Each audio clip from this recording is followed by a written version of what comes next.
Yeah. End of this End of week, some July. holiday start. Kids are off. Normality disappears. I don't think there's been any normality since March 2020. Holidays, time off. Don't think there's been normality for bloody years, is it? I think this week schools gave notice, didn't they, to close due to heat. Yes, they did. Yeah, I think a few did. We won't go into that. And they look to close in January or February due to the opposite of the good weather, the bad weather. Oh, well. Yeah, I know. You're right. But let's talk investing. Well, the weather's a bit like investing, isn't it? It's there's a lot of ups and downs in there. It is, yeah. Turbulent is the word. And if you look at an isolated patch of the stock market at the moment, which is what we're in a turbulent time. Okay, it is volatile. But I'm talking about a small patch. And we always kind of think to the 5 years or 5 days, you decide. So is now the right time to invest? Is this the very day to invest? We don't know. Exactly. None of us got a crystal ball. When's a good time to invest? Yesterday. Today, tomorrow, just do it. Don't kind of mess around. But in all honesty, we have been in an extremely rough patch since the beginning of the year. Yeah. And I know people will blame Ukraine and all that, but it is a mixture of things. Fuel prices are going up. We are reeling from the back end of the C word, and the P word, which everyone should know what those mean now. But we are still reading that. I think we've got a bit of time really to kind of, along with all the stuff that told BJ's been doing, all Boris Johnson and whoever his replacement's going to be. They all affect the stock market. Don't get me wrong. If you're in a globally diversified portfolio,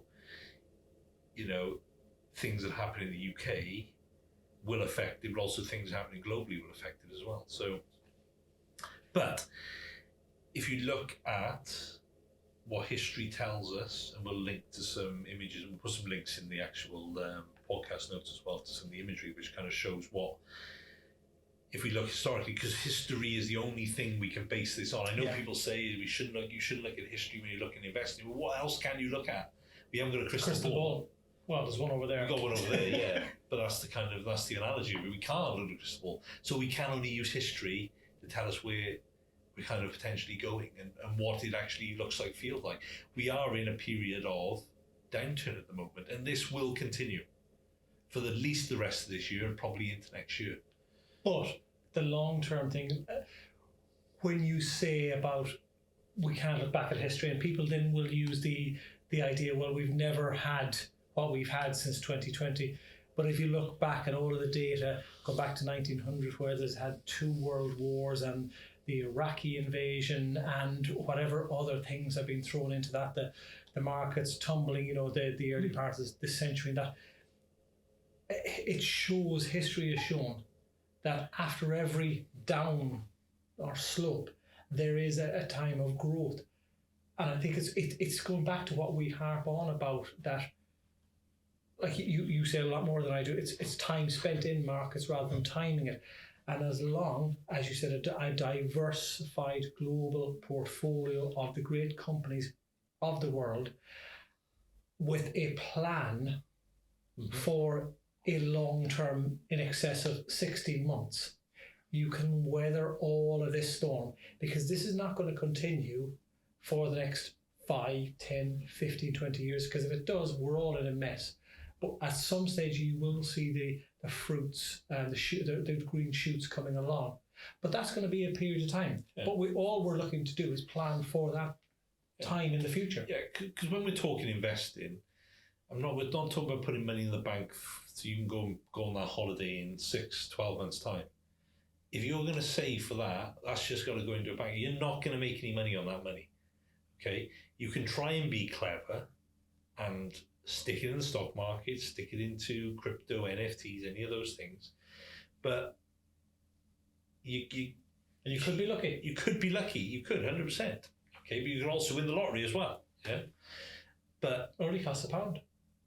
More than that, isn't it? Was it? Is it? Oh, $1.50? Well, even probably. But with all of those things, you've got to play the long game. If it's anything short, anything less than 5 years, you can't really consider investing in the stock market. And I don't really think you should look to invest for 5 years in the stock market, take it out. I think you have got to be looking for the medium to long term, your 10, 20, 30-year periods, okay? If you really want to get something out of investing, because you've got to be able to weigh the ups and downs in the market. And that's what people don't realise. I think people always want a quick win. We want everything fast, fast fashion, fast this, fast that, fast food.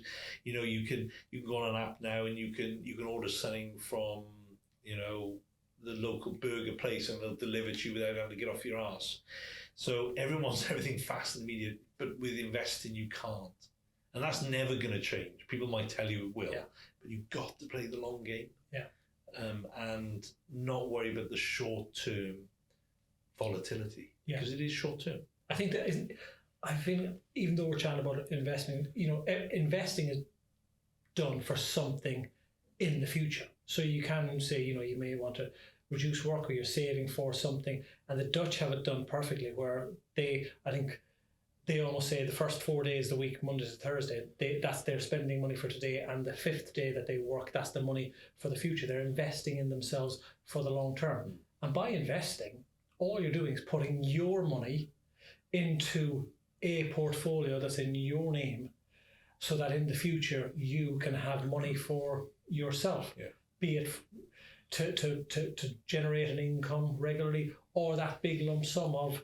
helping the children for university, or buying a first home for them, or helping with education, or a wedding, or a new car, whatever it may be. But all you're doing is squirreling money away into a pot, leaving it so that you can access your money in the future, in long term in the future, to generate something that will give you access to money for that plan that you've set up. So like you said, if you're going on a cruise next year, or even in 2 years' time, do you know what? It just has to go into that bog standard bank or building society savings account, earning zero interest, going backwards in terms of the value of it, because it won't keep pace with inflation. But there's a specific goal for that. You need £5,000 to pay for that cruise in 2 years' time. Save £2,500 or whatever is 220 quid a month into that pot. That is there. It's guaranteed. It's only designed not for growth, to pay something off. Exactly. National savings investment bonds, all those things. They'll all cover those things off. But exactly.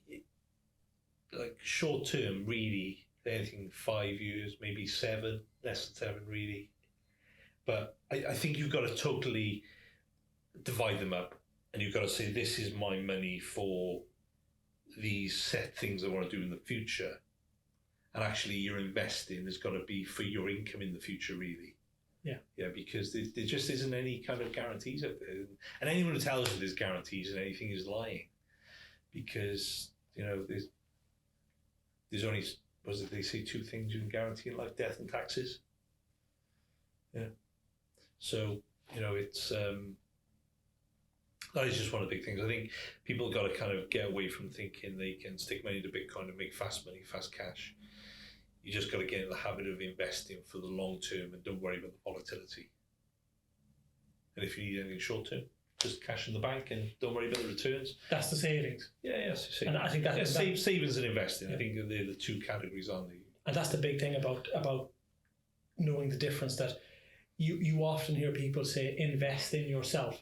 You invest in yourself for the long term. You never save in yourself for the long term, because saving is a short-term concept. Investing is long-term. And unfortunately, I think we were brought up with the wrong way of thinking about things, because all of our aunts, uncles, grandparents and all that, always, whenever you got money, said, you need to save that for a rainy day, and put that away. But they were almost saying that that's the longer-term thing. And everyone has this concept now that saving equates to putting all your money in the bank.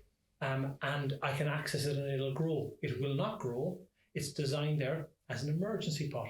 And people probably should have a very simple solution in terms of bank, building society accounts and investing, of one account as day-to-day living.